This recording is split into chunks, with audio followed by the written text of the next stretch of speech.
first thing we're going to look at is, gases themselves. What are gases? Of course, obviously, there are three basic physical states. Right? There's the solid, there's the liquid, and the gas. But the gas, though, is in some ways is the most unique in that it has these particles, but they're not really touching. They're really spread out. They're moving very quickly. So they have a few unique attributes. And those unique attributes then really come into play in terms of the properties of gases, like a gas's pressure and how it responds to volume, how it responds to temperature, and things like that. So the first thing we're going to look at is this little model that has been created called the kinetic molecular theory. And this model then basically tries to help us understand why do gases behave the way they behave. So there are basically 5 basic kind of principles of a gas that are kind of encapsulated in this theory. I'll go through them here sort of quickly, just again for time's sake, since we are like a day behind. Because it's always up though on the PowerPoint. The PowerPoint plus this video will be up on YouTube if you don't quite get it all written down. But the first kind of principle of the theory is that gases are small particles and they are moving randomly with a high rate of speed. So even right now, the air in this room, the oxygen, the nitrogen, the carbon dioxide, they are not just sitting still. They're zipping all around, moving randomly, bouncing off the walls, the ceiling, the people, the desks, and they have a very high rate of speed. In fact, the rate of speed is normally in the hundreds of miles per hour. I mean, they're really zipping around here. Next one is we assume in this theory that they have no real kind of attraction or repulsion with each other. That is generally true because we'll see that most gases are in fact nonpolar, or they're just pure elements, and you know from the previous chapter that means that the only force they can have between them are the really weak dispersion forces. And they're zipping by hundreds of miles per hour. They really don't even have time then for them to feel that kind of a really weak force of just flying by each other. Next one is they are really small, especially when compared to the size of whatever the container is. So for example, the size of an oxygen molecule compared to the size of this room, I mean, it's trillions upon trillions upon trillions of times smaller. Or even the size of a gas molecule compared to a balloon, or compared to like a cylinder of gas, whatever, it's much smaller than the volume of the container. The fourth thing we're going to kind of assume about gases in this model is that they are constantly moving, as I mentioned before. They're not just holding still, just hovering, hanging out. They are constantly bebopping and bouncing and all over the place. And the last one, I mentioned this in the past, is that their kinetic energy is going to increase as the temperature increases. We saw this in the past, right? So I said in the past, as you give things more heat, more temperature, they tend to move faster on average, right? They have a higher kinetic energy. And as they cool off, they tend to move slower. And gas are the same way. So a hot gas is bouncing and bebopping much faster than a very cold gas would be. Okay, so that's kind of the 5 things we're going to think about as we look here into gases and their properties. Okay. So, there are, if I can get my slide advance here. Okay, old-fashioned way. There are 4 properties we're going to look at. 4 ways we can try to describe a gas. First one, and I'll go through each of these here in a second, but just write down at least the basics. Pressure, volume, temperature, and the amount of the gas. So the pressure of the gas, capital P. The volume of a gas, capital V. The temperature of the gas, capital T. And the amount of the gas, N. So these are the symbols we'll be using in this chapter, P, V, T, and N. So P, V, and T are pretty obvious, pressure and temperature. N is the symbol we're going to use for moles. So we have the moles of a gas. Okay, so I'm going to run through what each of these mean, but just get the basics of it. Pressure, volume, temperature, and N, again, is like moles. So it says amount, we're talking about the moles. So again, as it says here, the pressure is basically, it's the force that gas is exerting on the walls of the container, on the ceiling, on the people, whatever it is around here, okay? So why do we have a pressure? Why do we have a pressure? Well, because again, there is molecules and they're bouncing all around, right? So they're flying around this room right now. They're smacking into the ceiling, smacking into the walls, the desks, the people, whatever. And when they're smacking around, right, well, they're exerting a certain force as they're bouncing off the walls, right? So pressure is literally, it's how much force are they producing in a certain amount of area. So you can measure, okay, so let's say I have 1 square foot here. Let's assume that's about a square foot. Okay, well, how much pressure, okay, well the pressure is how much force am I getting in a certain area, right? So, again, why is there pressure? Well, those molecules, right, they're doing that, but they're bouncing off the walls, right? They're bouncing off us. So that's exerting a certain pressure. In fact, 1 unit of pressure, you probably all heard of, is called the PSI. Have you heard of the PSI? Like in your tire pressure, it'll say in your tire, yeah. It's pounds per square inch, right? Because do not inflate your tires above 30 PSI, right? Well, literally, that's a force per an area, right? That's a pressure. So how many pounds of force are you feeling every square inch? So pressure is force. Why is there pressure? Because these molecules bouncing and punching into the wall, or your body, or the ceiling, or the tire, whatever it is. Okay? So, now the simplest unit of pressure, though, we use just called the atmosphere, or the ATM for short. And 1 atmosphere is the pressure you feel on an average day at sea level.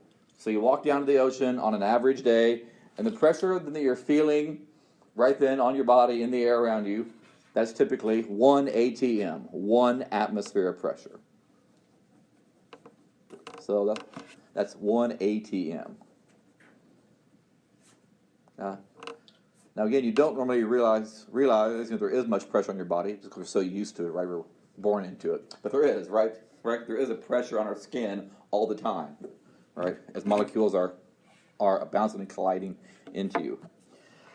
Now, another common unit of pressure is mmHg, which is mm, millimeters.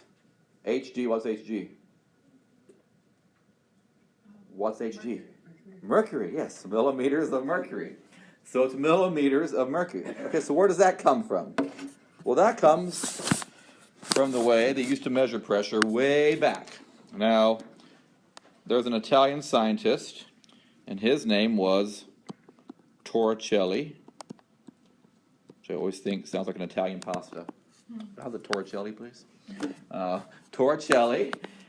And Torricelli, then he used to study gases and pressure. And the way that he studied pressure was he had a big bowl of mercury. Why? I don't know. But he had a big bowl of mercury in his lab or his house. And then he put a long glass tube into the bowl of mercury.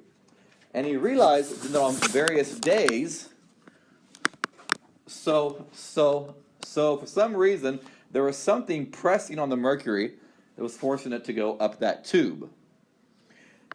And that was obviously, it was the atmosphere, right? It was all the oxygen, the nitrogen, whatever, bouncing around, slamming on top of mercury, forcing up the tube. And on various days, the height of that column would be higher or lower as the pressure was higher or lower. So the way that he measured the pressure was literally, okay, so how tall is this column from here up to the top? And he measured it in millimeters. And it was a mercury column, so he called it millimeters of mercury. And even today, we still measure pressure in mercury. Although here, of course, though, we use inches of mercury in the States.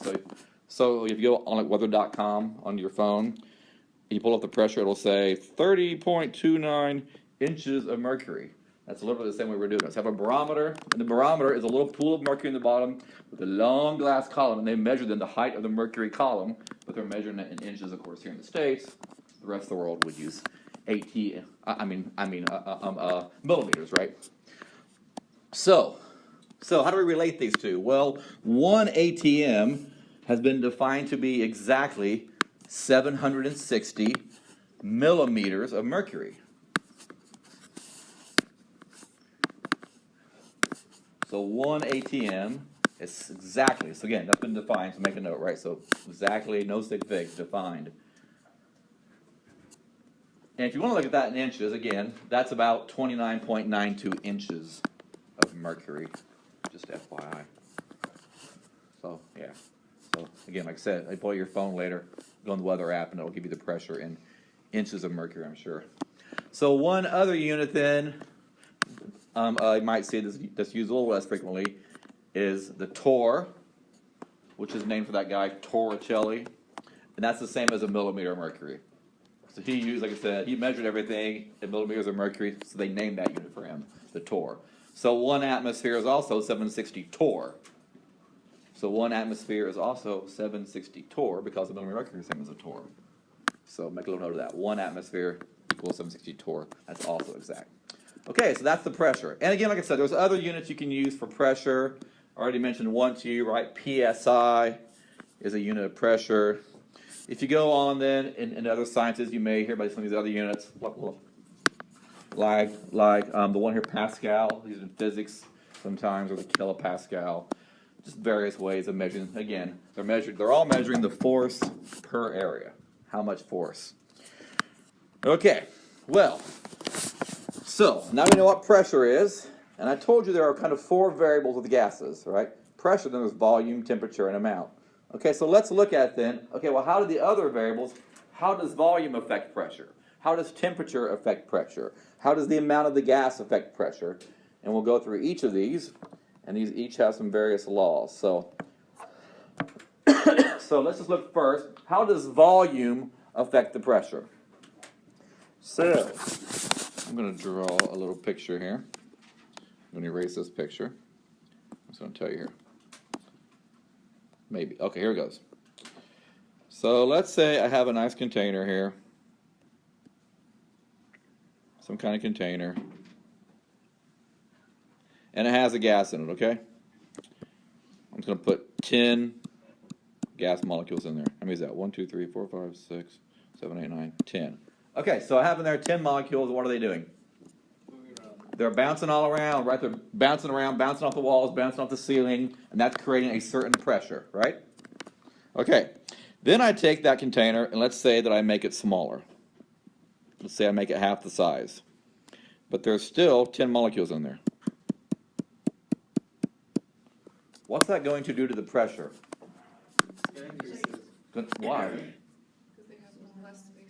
Less space, which means there's going to be more what? More collisions with the walls, right? More frequent collisions with the walls. So as the volume went down, the pressure went up, right? See that? So yeah, so here we decreased the volume, which meant we increased the pressure.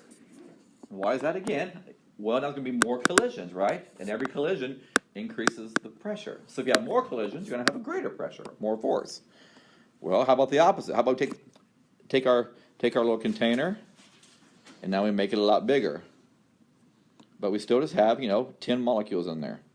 1, 2, 3, 4, 5, 6, 7, 8, 9, 10. So now we increase the volume. Now what will happen to the pressure? It's going to decrease, right? Why is that? Because now there's going to be fewer collisions, right? Right? Because it's going to take them longer than to find a wall before they can, right? So now they'll bounce off, and then they have to go farther to another one, right? And farther to another one. So you see, pressure and volume then are inverses of each other, right? As one goes up, the other goes down. As one goes down, the other goes up. Okay, so that's pressure and volume. How about volume and temperature? Let's look at volume and temperature. So let's think about the same thing here. So let's look at, oh, you don't have a little box drawing tool here, I think. There we go, perfect. So let's say I still have 10 molecules in here. And now I'm going to heat it up. So I put a fire under here, and I heat it up. So as the gas molecules get hotter, what do? They move faster. Okay, so if they're moving faster, what's that going to mean for the collisions? Going to be more collisions, which means the pressure is going to do what? Increase. See, you guys got it. So yeah, so as you increase the temperature, now you increase the pressure. So those are proportional, right? The other ones, like I said, the last one, volume and pressure were the inverse, but these are the same. So you heat it up, moves faster, so you get more collisions. How about the opposite? What if I take it and I were to cool it off? So let me just draw again here my little molecules. And now I'm going to cool them off. So I'm going to put some ice cubes down here. I'm going to cool it off. So now they're doing what?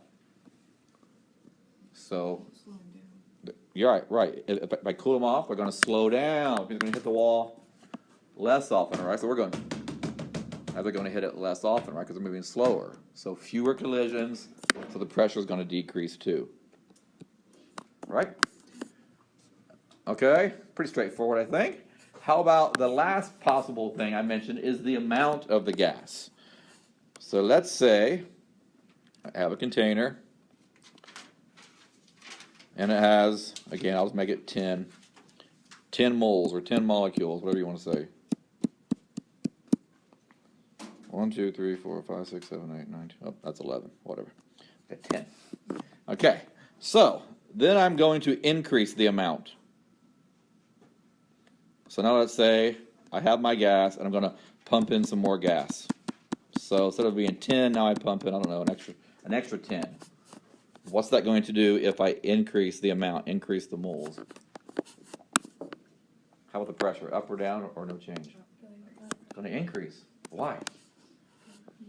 Again, more collisions, right? So more molecules means we're going to have more collisions. So yes, I will definitely increase the pressure if I have more molecules.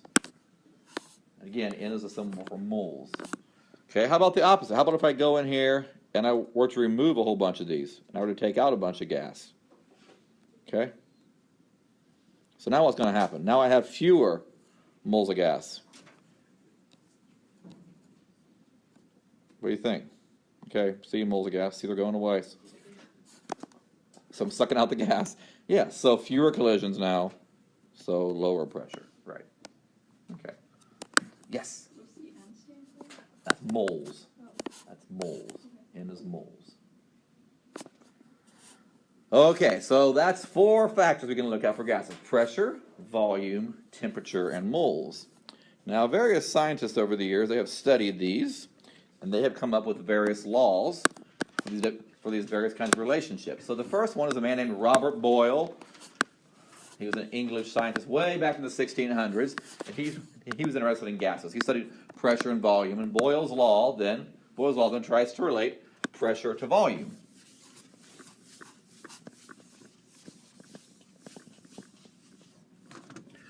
So, I'm not going to give you all the little derivation he did, but basically, right, we know that as volume increases, we said pressure is going to decrease, and vice versa. Volume decreases, pressure is going to increase. So again, we said they are inversely proportional, right? Inversely proportional. So one way then to write that is like that. So volume is proportional. That little symbol there, is the proportionality symbol, to the inverse of pressure. Again, they're inversely proportional. One goes up, the other goes down, and vice versa. Okay? So, well, what you could do then is try to solve for exactly how they're related. What's the proportionality between them? Well, think about it like this. Again, do not write this all down. You don't need to know all this. I'm going to show you. So if I can think of it, okay. So volume goes up, pressure goes down. So if I rearrange this, put the P over here, that means the pressure times the volume is always constant. So if one goes up, the other goes down, but the product of them, multiplying together, is always the same. So you say, okay, well, I had the pressure volume then of a gas to begin with. I can find the pressure and volume after I change one of those two things, because the pressure times the volume beforehand is constant, the pressure and the volume after is constant. So you wind up getting this whole little, go back there. This whole little formula looks like this, and this is the one we need to focus on. This is called Boyle's Law right here. So it basically says the pressure times the volume that you started with is equal to the pressure times the volume after you change one. So P1, V1 is the pressure and the volume that you started with in case 1. And maybe you double the volume, or you half the pressure. That's going to be case 2. So you could solve for the one you don't know. So maybe you know the initial pressure and the volume, and then you double the volume. So you want to find the new pressure at that double volume. So you can solve for P2. Or you know the initial pressure and volume, and you have the volume. So you know the new volume, and you want to solve for the new pressure. So P1, V1 is what you started with. P2, V2 is what you have afterwards. Here's a little picture I don't have time for. I'll tell you real quick. This is a picture that I took at the Royal Society in London, which, as I mentioned, was a place where they have all these archives, all these different scientists' manuals and records. But this is actually some data from Boyle that was from Boyle on a talk that he gave on Boyle's Law. See, this was written down in 1661. So that was, I said, a very long time ago. Boyle did a lot of this stuff. You can see his name there, Mr. Boyle there. Okay, so let's just look at one of these and we'll try out Boyle's Law. So we're going to have Boyle's Law. Again, P1, V1 equals P2, V2.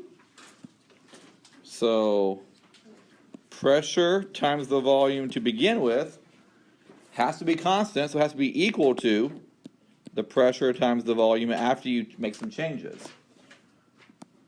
Still, it says you have a 1.50 liter sample of methane gas, and that has a pressure of 1650 millimeters mercury.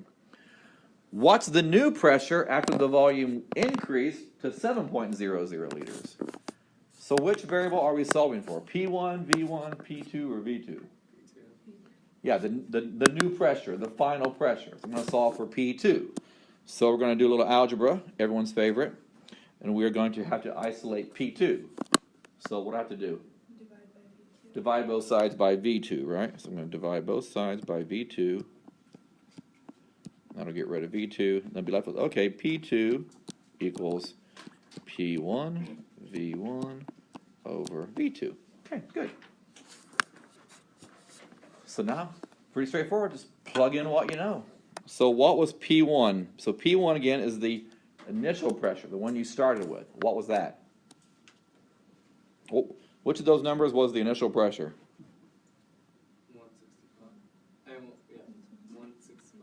165. 1650, right. That was the pressure.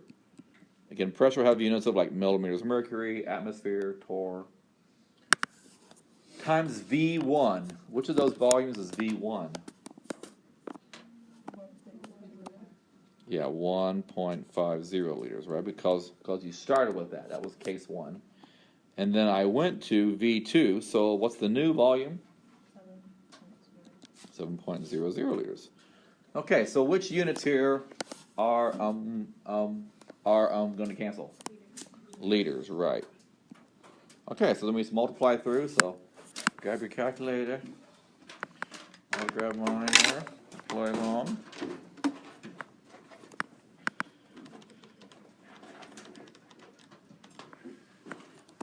How many sig figs should we have? Look at that. 3. Yeah, it looks like 3, because here's 3, here's 3, here's 3. I'm going to call that 3. So, what's the pressure?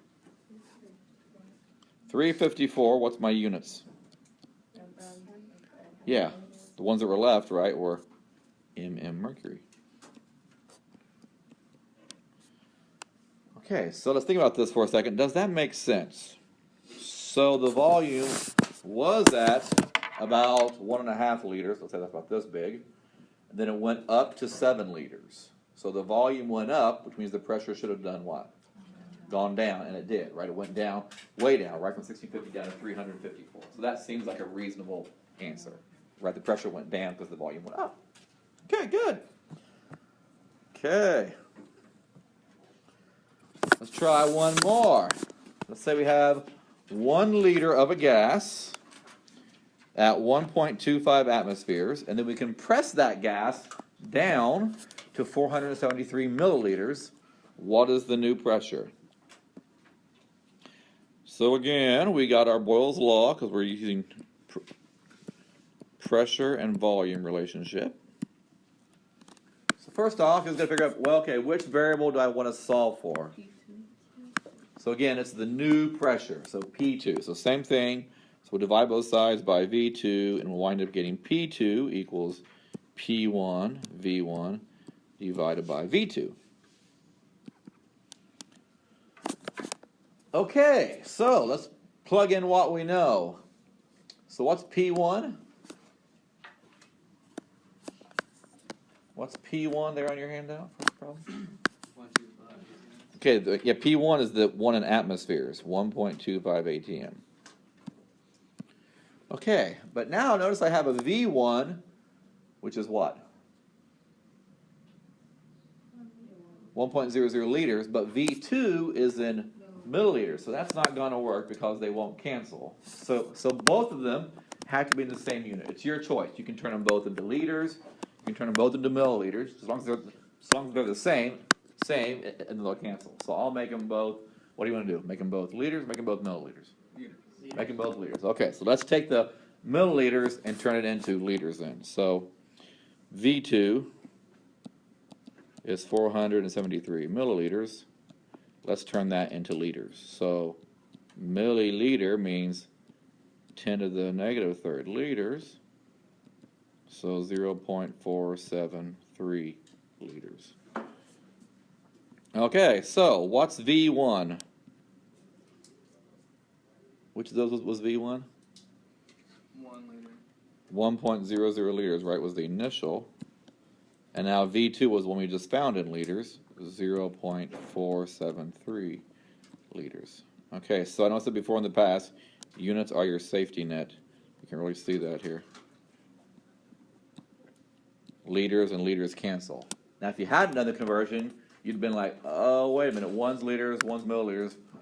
It's not canceling. And that would have caught you, then you would have known to go back and convert one. So, okay, so multiply that out there, punch it in. Looks like 3 sig figs, 3 sig figs, and 3 sig figs again. And what unit was left? ATM, atmosphere. So how many atmospheres? 2.64. Okay, so let's just think about that for a second. Does that seem like a reasonable answer? Why or why not? Yeah, because the volume got smaller, so the pressure got higher. Yeah, so the volume here was almost half, right? And the pressure is almost double. That makes sense, right? Right, the volume went down, so the pressure went up. See that? Okay, that makes sense. Okay, your turn. Try this one. Try B on your handout there. The highest pressure ever produced in a lab was about 2 million atmospheres. So 2 million times the pressure. So 2 million times the pressure than that we're currently feeling. If you had just a teeny tiny sample of gas at that pressure, 1.0 times the negative fifth liters, and you release that pressure out into a room that was 0.275 atmospheres, what would the new volume of that gas be? So it was a huge pressure, and now the pressure went way down, so the volume should go what? Up or down? What? Way up, right? Yeah. Yeah, right. So the pressure went way down, so the volume should go way up. So try it out. Rearrange, talk it over, figure out which variable then you want to solve for. Rearrange the equation first and plug in. Make sure you have consistent units so you can cancel.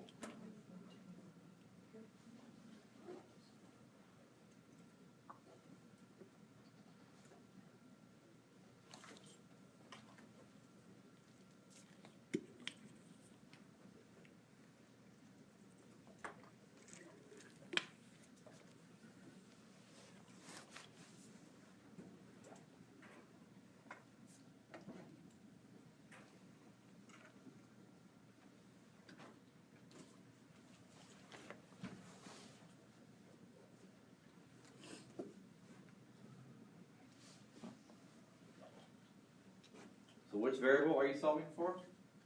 Volume. V2. V2, right, V2.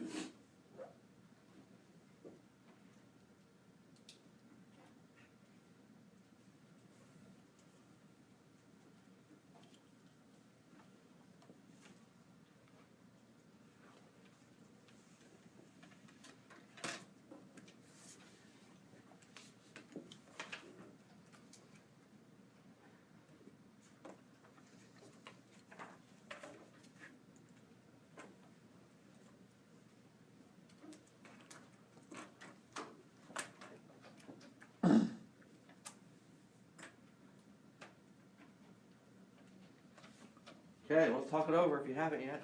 See what your neighbor got. Check your units, check your sig figs.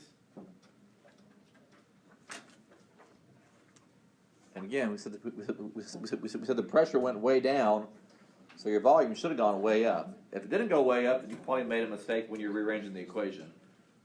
So your volume should be a lot bigger now.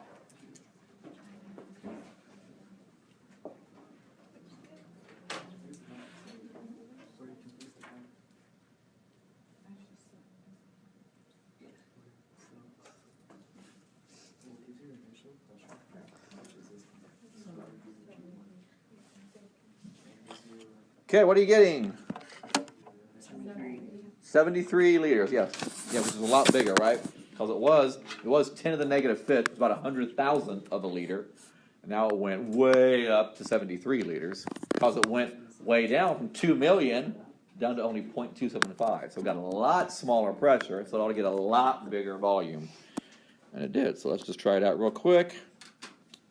So P1, V1 equals P2, V2.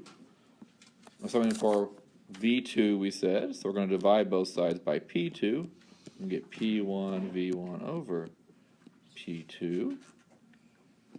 So P1, the initial pressure, was 2.0 times 10 to the 6th atmospheres. V1, 1.0 times 10 to the negative 5th liters. P2, 0.275 atmospheres. Atmospheres cancels, 2 sig figs, so 73 liters. Okay, I'm going to skip the next one. I think we got that. Let's just show you a different one. So there's another scientist, another law, because again, we're going to tie in all of these different variables. That was the pressure and the volume. This one relates temperature and volume. This was done by a French scientist, Jacques Charles. It's called Charles's law. So, old Jacques here figured out that the volume of the gas is proportional directly. It's not the inverse now to the temperature. So in other words then, as the temperature increases on something, well, the volume is going to increase. As the temperature decreases, the volume is going to decrease. So you think about that for a second. Let's say you have a balloon, and it has a certain volume, and now you make that balloon hotter. Well, harder collisions, more collisions are going to push the walls out, so you're going to have a bigger volume. So that's Charles's law. Again, you could do a whole derivation here, but I'm not going to do that with you just for time's sake. But the one thing though you have to remember, make a big note of this, is whenever you're doing a gas law problem, you can't use Celsius or Fahrenheit for temperature. You have to use Kelvin. So put a big star by that, highlight that. All temperatures must be in Kelvin. So every temperature you use this entire chapter, anything with gases, has to be in Kelvin. And the reason that is you might recall, the Kelvin scale is the absolute scale, and 0 on Kelvin is the coldest possible temperature, right? It's called absolute 0. So there's no motion at all at that point. So that means then on the Kelvin scale, there are no negative temperatures, which is why we like to use it. Because if not, and you were to use like Celsius scale, let's say for temperature, we make like for your math, make like a negative temperature in Celsius, then you get like negative volumes out, which are impossible, right? So you can't do that. So we're going to use the Kelvin scale, which has no negatives, and that saves you all the little math craziness. So basically, if you boil down Charles' law, it comes out to V1 over T1 equals V2 over T2. V1 over T1 equals V2 over T2. So that's Charles's law. And I'll give you all of these laws on a test or quiz. You just have to know how do I use them. V1 over T1 equals V2 over T2.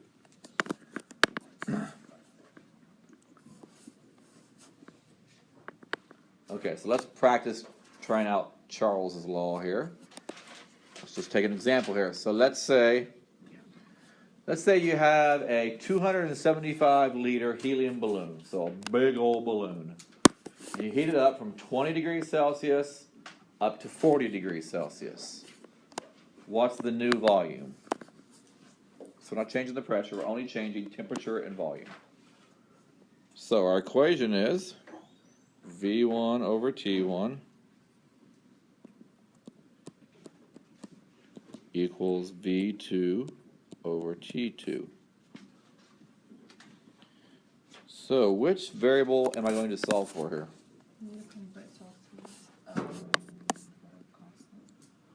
Yes, I need to convert Celsius into kelvins, right? Right. But I'm asking you first, which variable am I solving for? V1, T1, V2, or P2? V2. The final volume, V2. So I'm going to solve for V2. So in this case, I would have to multiply both sides by T2 then, right? In order to get rid of T2. So I'm left with V1 T2 over T1. Yes, but again, yes. Hilda's absolutely right. I can't use those though in Celsius. I have to convert them into Kelvin first. Because it may have doubled in Celsius, but it did not double in Kelvin. So how do I convert Celsius to Kelvin? What do you do? Remember? Plus 273. Add 273, right. So T1 was 20 Celsius. So we're going to add 273. So that's 293 Kelvin.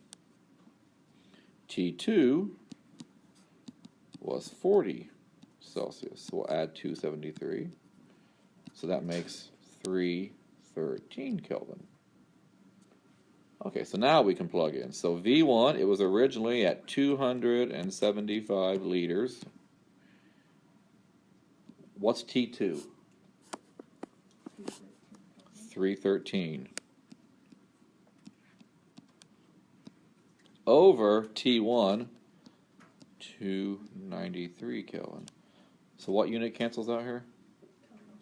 Kelvins cancel, so I'm left with liters, which I should be because it's a volume.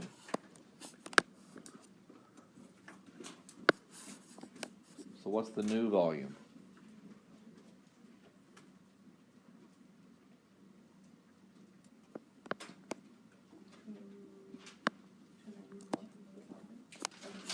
$294. Okay, so let's think about that. Does that make sense? So the temperature got a little bit bigger, and the volume got a little bit bigger.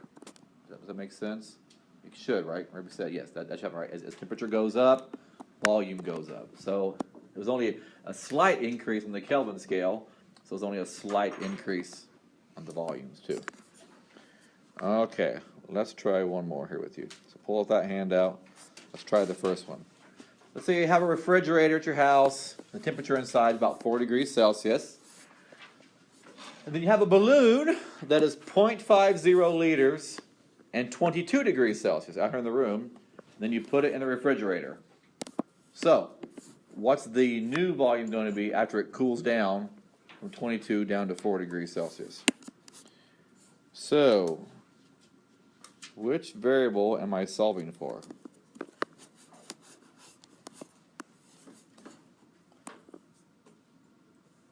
Is this not on your handout? V2. Sorry, what?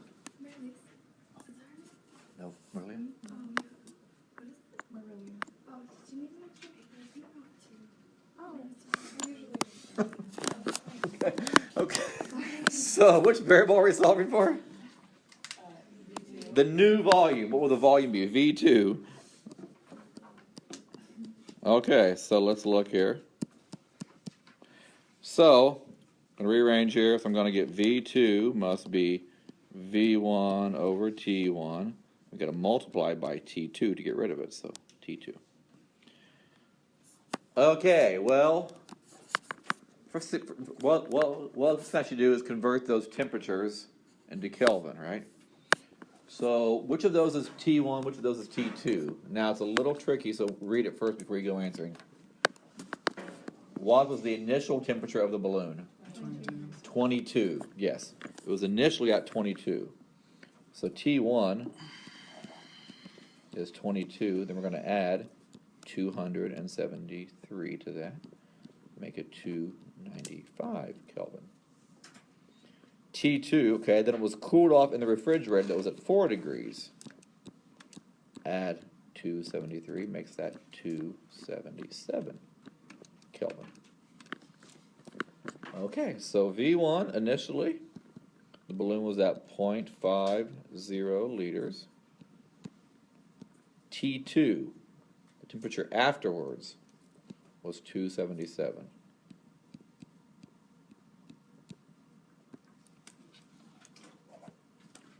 T1, the temperature it started at, 295 Kelvin. So Kelvin cancels. We're left with something in liters. So now it got a little bit colder. So it should have got a little bit smaller. Did it? What is it? I messed up. Then put a decimal. Should have got 0.53? 0.47? Yeah, right.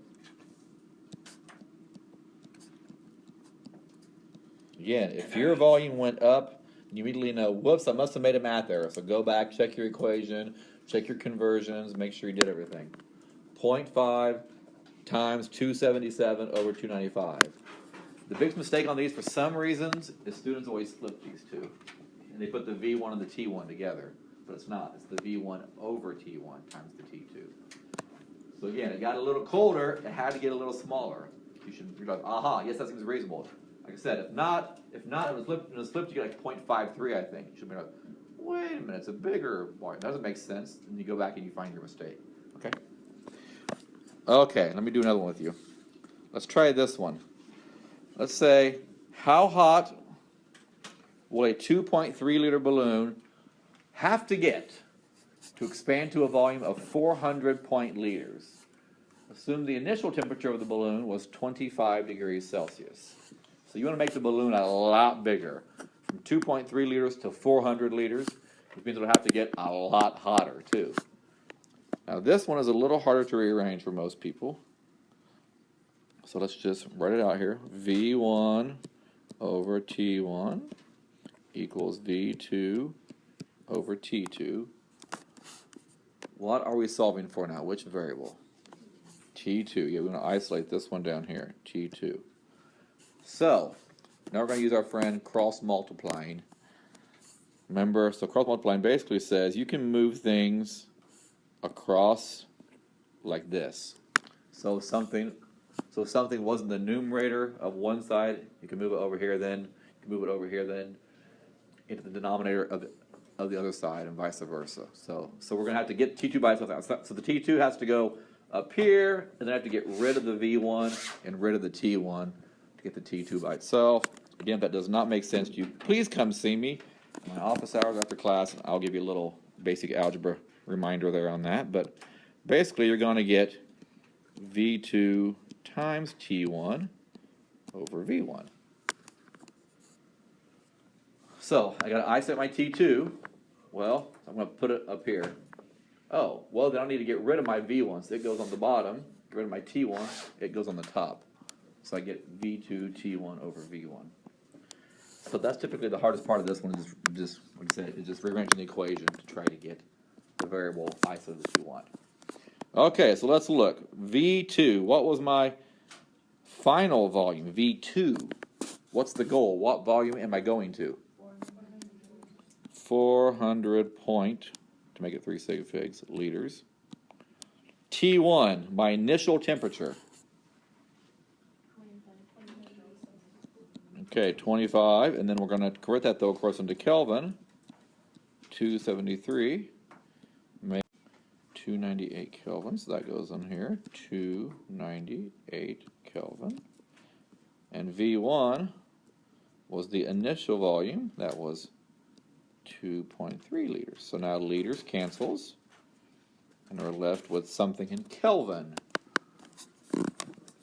So the volume has to get a lot bigger, which means the temperature has to get a lot hotter. If your answer got a lot colder, you made a mistake.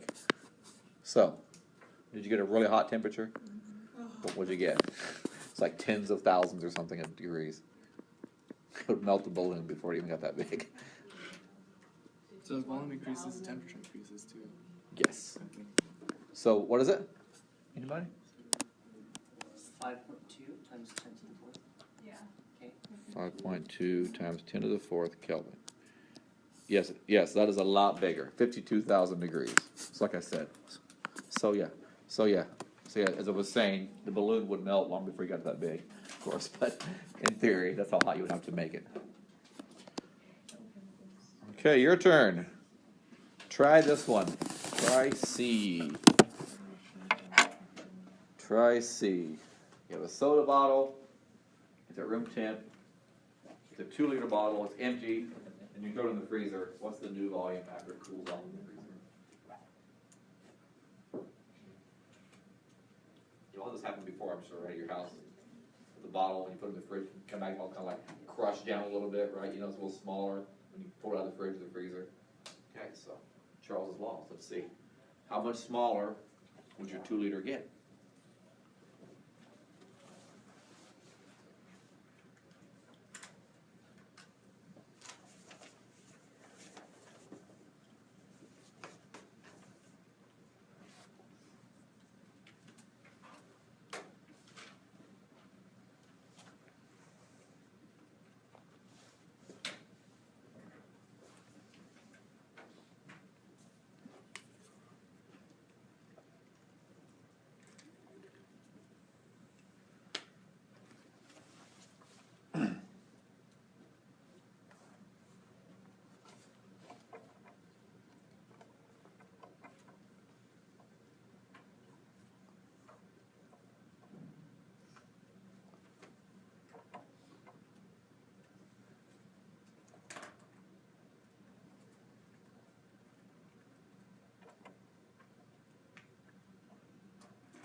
Okay, let's talk it over. See what your neighbor got.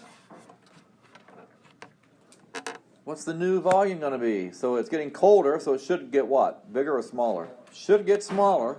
So again, if yours does not get smaller, you know you made a mistake. So go back and check yourself.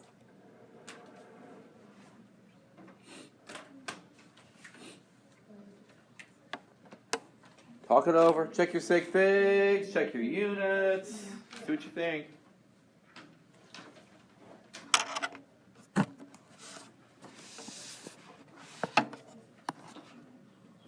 Looks like 1.81 liters is the winner. Did everybody get that?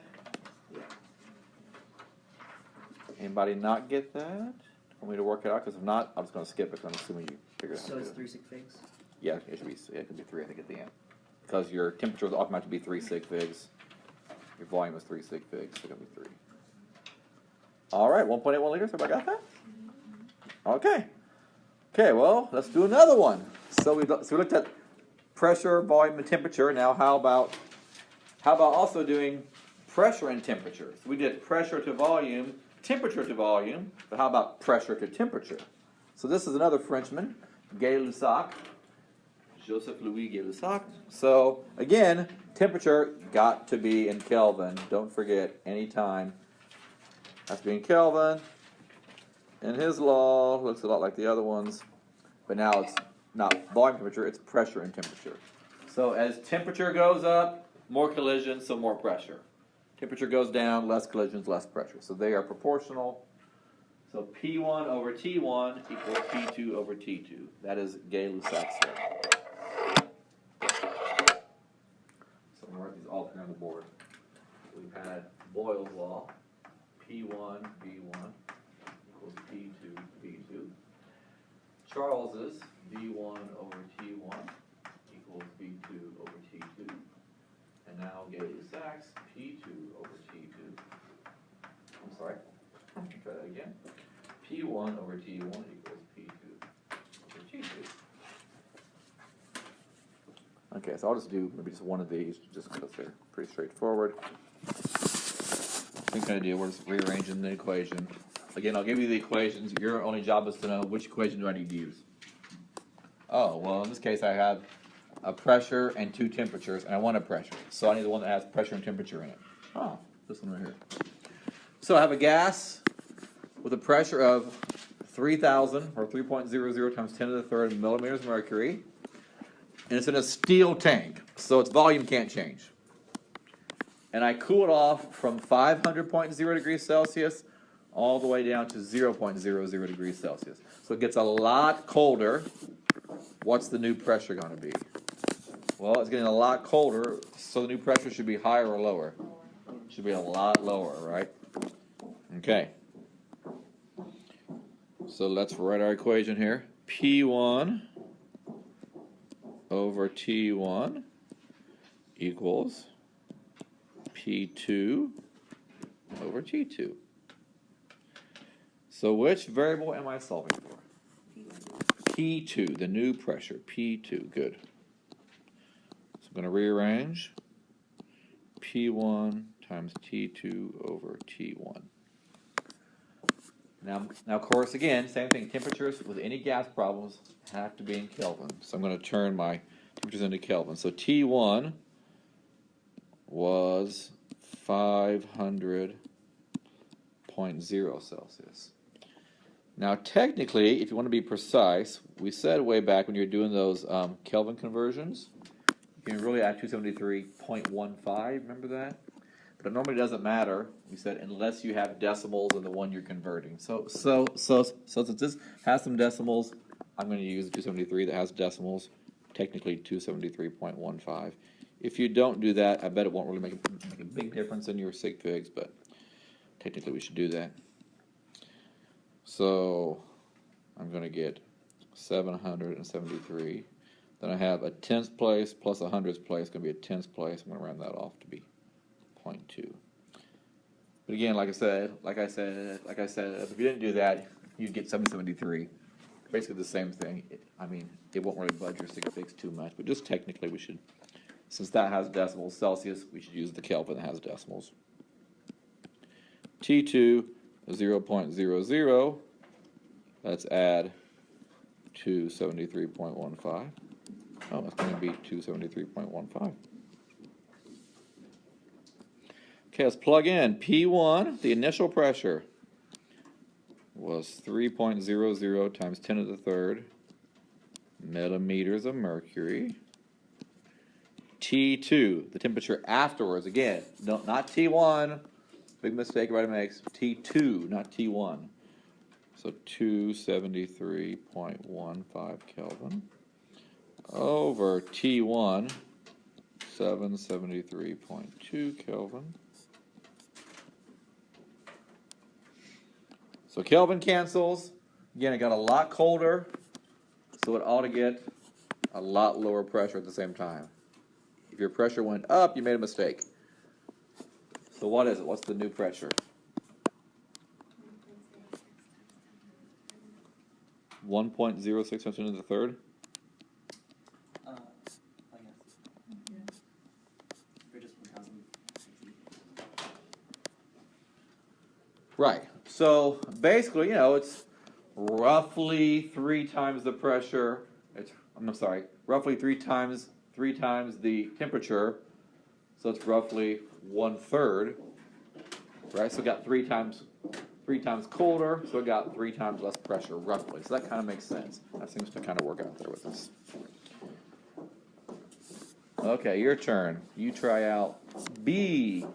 Let's say you have a gas in a container, and you pressurize from 12.0 atmospheres up to 25.0 atmospheres. If the original temp was at 32 Celsius, what would the new temperature be?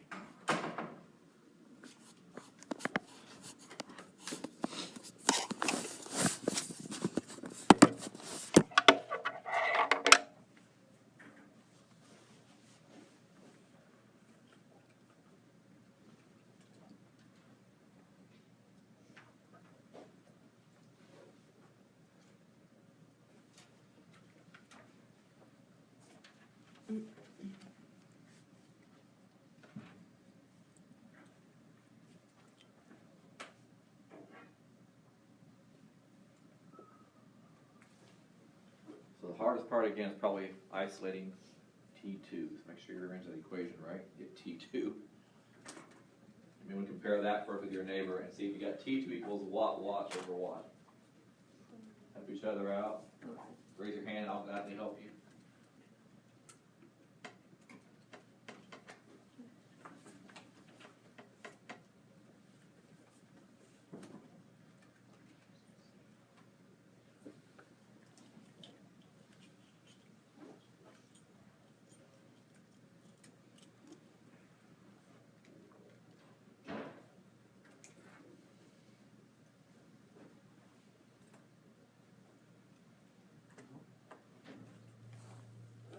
So, did you check T2 equals what over what first? Check that out first with your neighbor. Make sure you have rearranged right, else you're going to get the math wrong.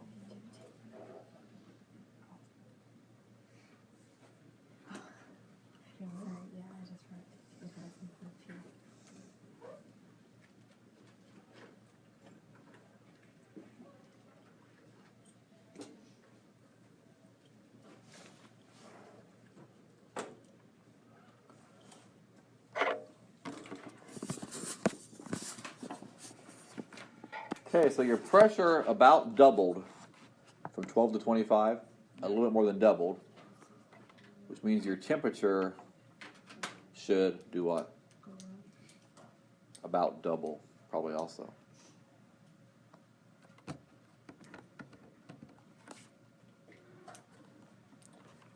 Now, of course, in Kelvin, that means Kelvin's going to about double in Kelvin.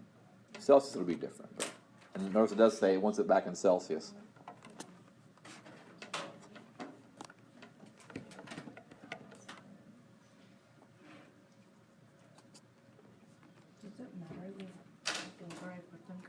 As long as it's like the cross multiply. You mean like T1, P2, or P2, T1? No, that isn't. Okay. Yeah, that won't matter. When do you round then? If you're converting it back to Celsius, do you round for this answer from this, or do you? I should technically, I guess, wait until the very last step. Yeah. Yes, you can. Yeah. Yes, that's good. This is kind of mark. Remember, mark it's what? It's 3 there. Yeah. So, yeah. Remember, it's 3. Okay, what'd you get in Celsius? In Celsius, what'd you get? 64.1? To the first. Okay, 641. Celsius? Or is that Kelvin? Yeah. Well, what's it in Celsius? What's it in Celsius? What is it in Celsius?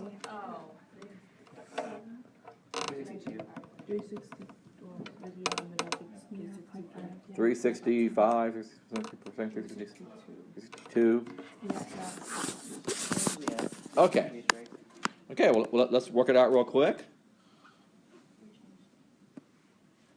So we're using Gay-Lussac's law here, relating pressure and temperature. P1 over T1 equals P2 over T2. So what is the final temperature? T2. So we're going to cross multiply. Going to rearrange here. We're going to get P2 times T1 over P1. Okay, so P2, the pressure afterwards was 25.0 atmospheres. I think that's right.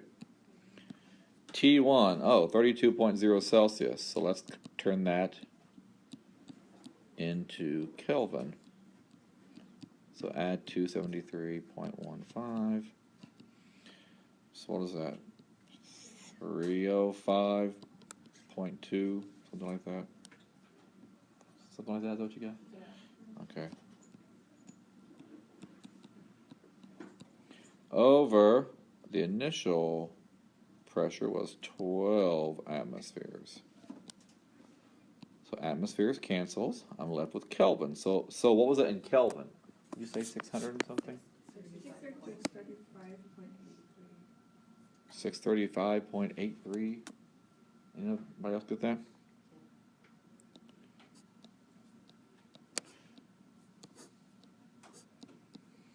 It's like about 360, so I'm going to mark it there. But when we go back in Celsius, we're going to now go subtract 273.15 again to get it into Celsius. And what was it in Celsius? 363.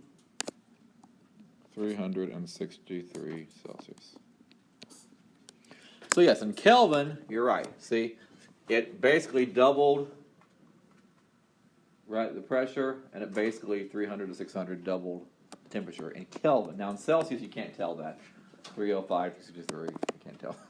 I'm sorry. I'm sorry. This one here, 32, 363. But in Kelvin is where it makes sense.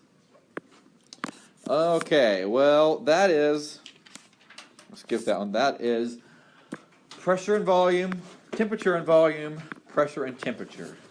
Now, I want to mention one little thing called vapor pressure, and then I want to tie all of these three together so we can do pressure, volume, and temperature. Now, there is this thing called the vapor pressure of a liquid. So, whenever you have a liquid in a bottle, you know, or in a jug, or whatever you have, your drink, there is always going to be a pressure of that liquid above it. So, for example, let me draw a little picture here. If it'll let me. So, let's say I have a bottle. I'm just going to erase it. Let's say I have a bottle or something.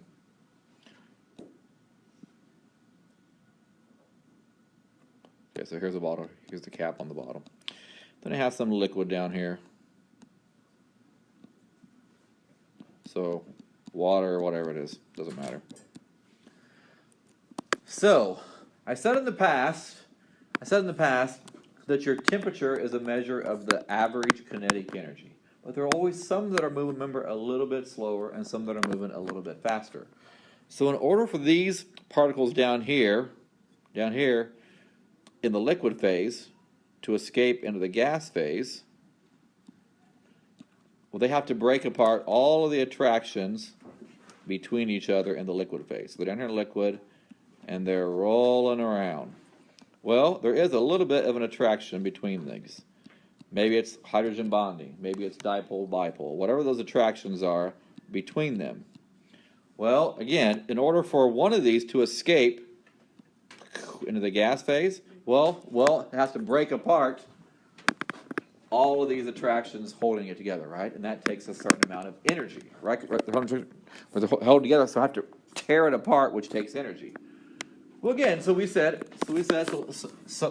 temperature here is 25 degrees, which is about room temperature. Okay, well, on average then, these molecules then have a certain amount of kinetic energy as they're moving around. But there are always a few that are moving a little faster, and a few that are moving on slower. But that's the average. Well, if some of the ones that have more energy are here on the top, they have more energy, they can actually break free into the gas phase. So, there are always going to be a few molecules up here in the gas phase. Even though it's not boiling, there's always going to be a few that have enough energy that they are the overachievers, and they can escape up here into the gas phase. So, well, those molecules are bouncing off the walls, right? Right? So they're bouncing around here off the walls, and they're creating a certain pressure, right? So that little pressure that's being created here above the liquid, that's what's called the vapor pressure.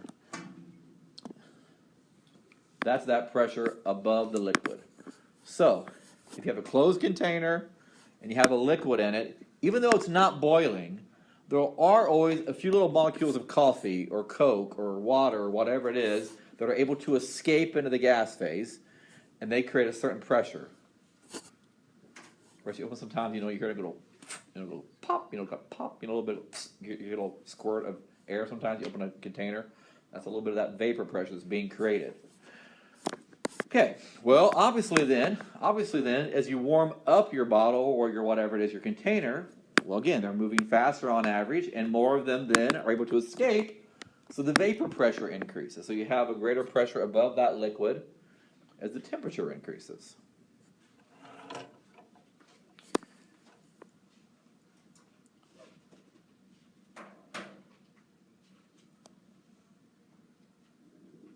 which is why, for example, I could take this water and I could pour it out here, let's say on the desk, and right now, I'll come back tomorrow, it'll all be gone and evaporated. Well, why is that? Well, again, it's this very thing. It's this very thing. Because the molecules of water on the table, some go faster and slower and faster and slower and faster and slower. And if the ones that are going faster happen to make it then on the surface, they'll escape. The other ones go faster and slower. And eventually then they'll all go fast enough they can escape. Now the room was not 100 degrees Celsius here, right? Right, overnight. It was like it boiled. No, it's just the very thing of vapor pressure. So when do things boil?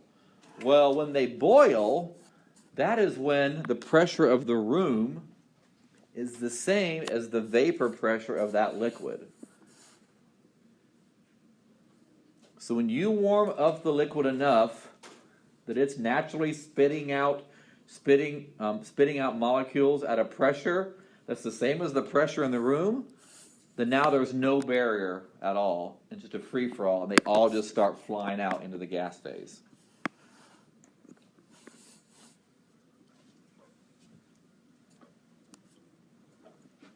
So you take your water, and you're boiling it, and you heat it up.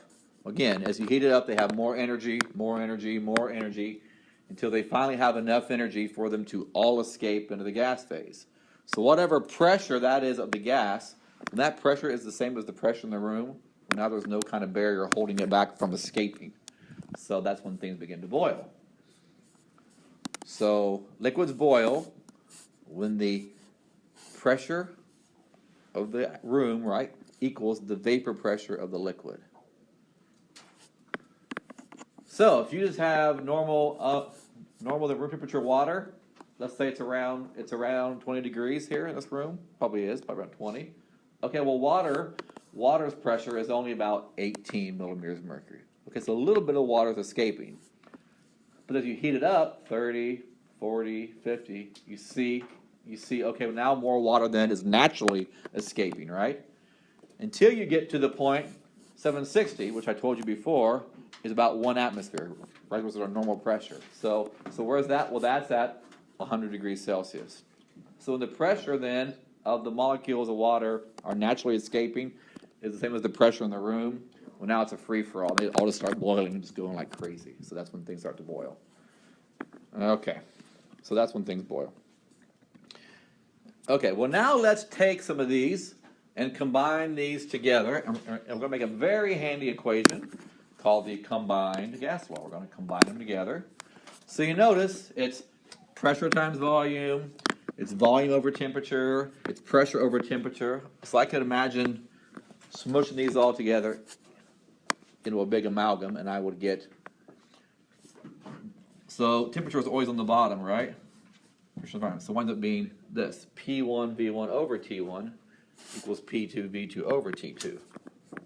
So these could all combine to be the combined gas law.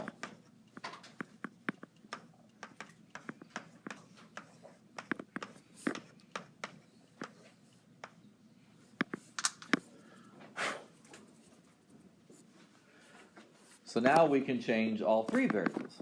Now you could change the temperature of a gas and the pressure and the volume instead of just two of the three. So you can find, so all of these equations come out of the combined gas law. So that's what I'm going to show you real quick. So let's say you have a question and all you're changing is pressure and volume. Well, then you just ignore the temperature, right? And now you've got Boyle's law, PV equals PV, right? Or let's say you're only changing volume and temperature and not pressure. Well, we'll just ignore pressure. And now you've got Charles's law. See that? V over T, V over T. Or let's say you're only changing pressure, temperature, not volume. So you ignore volume. Now you have Gay-Lussac's law. So they're all kind of combined into that combined gas law. Thus the name, the combined gas law. So let's just, I'm going to skip this one. Let's just do the first one here on your handout. So let's say you have 2.9 liters of a gas at a pressure of 5.0 atmospheres and a temperature of 50 degrees Celsius. What will the temperature of the gas be if you decrease the volume to 2.4 liters and decrease the pressure to 3.0 atmospheres? So let's look. P1, P1 V1 over T1 equals P2 V2 over T2.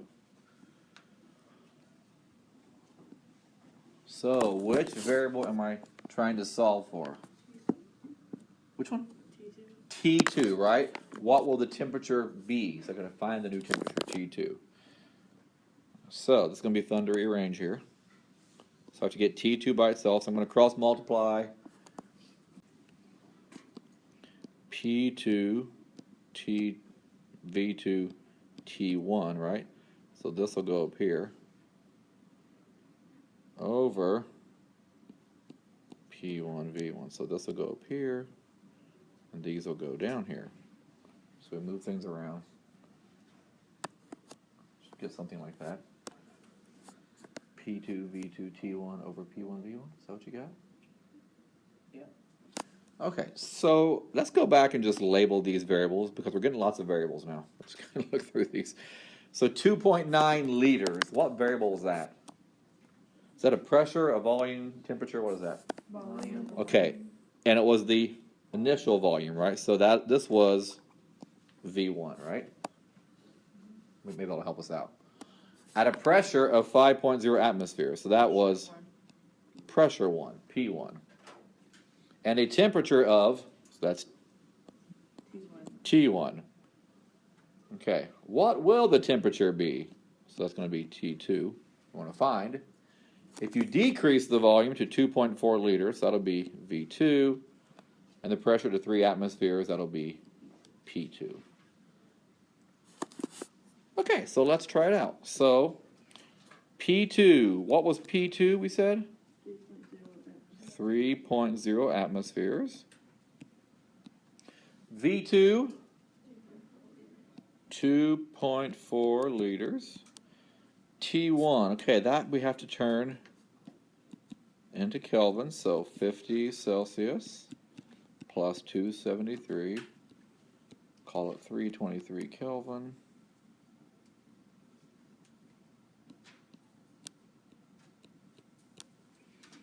P1, 5.0 atmospheres.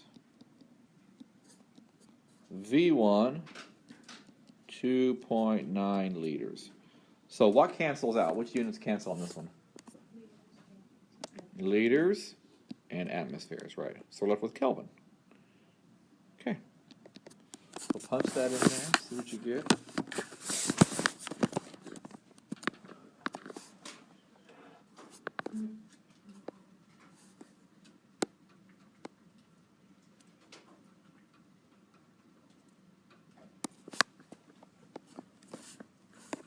Two stick figs, anybody? What'd you get? 16. Anybody else? I got 1.6 times 10. Well, 160. 160? I got 160. 160. And what's the units? Okay. Kelvin, right. Okay, try the next one. Try B. We got 3 minutes. I'm going to pass back your test while you're doing that. No, I didn't. If you have any questions, please come see me.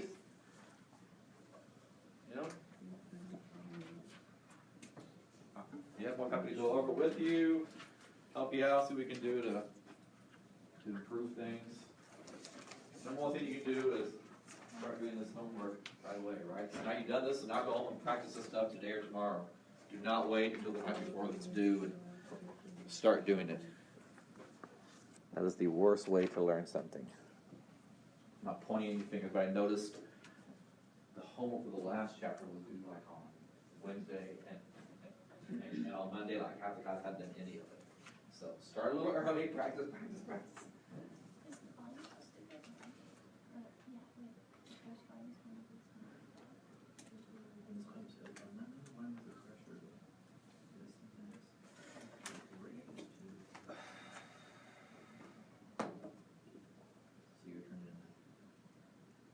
Well, it's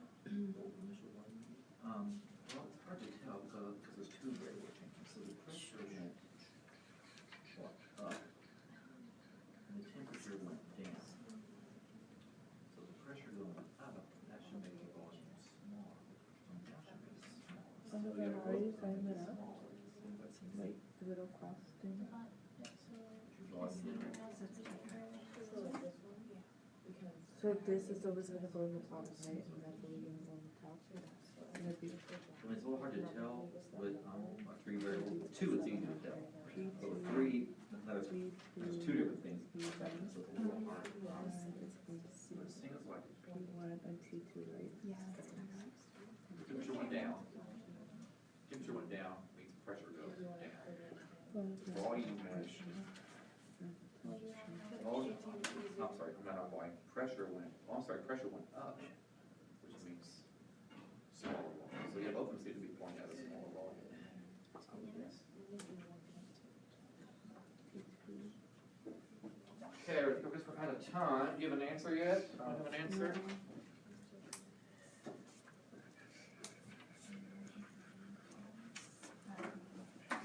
I got an answer. We're still plugging and chugging there.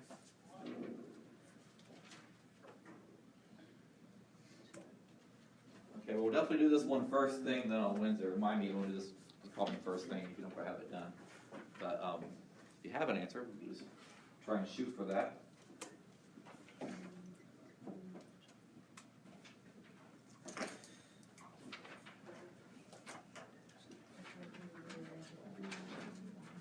Everybody got an answer yet? No.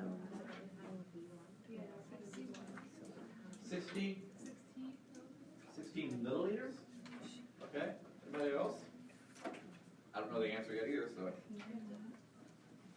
your guess is as good as mine.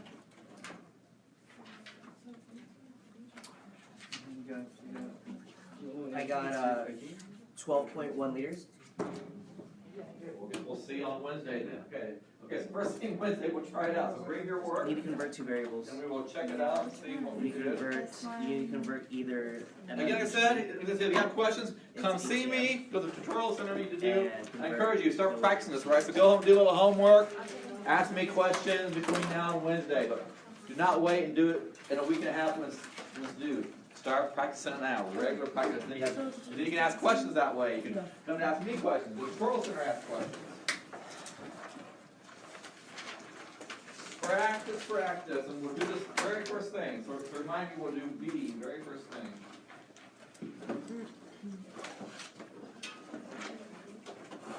Change.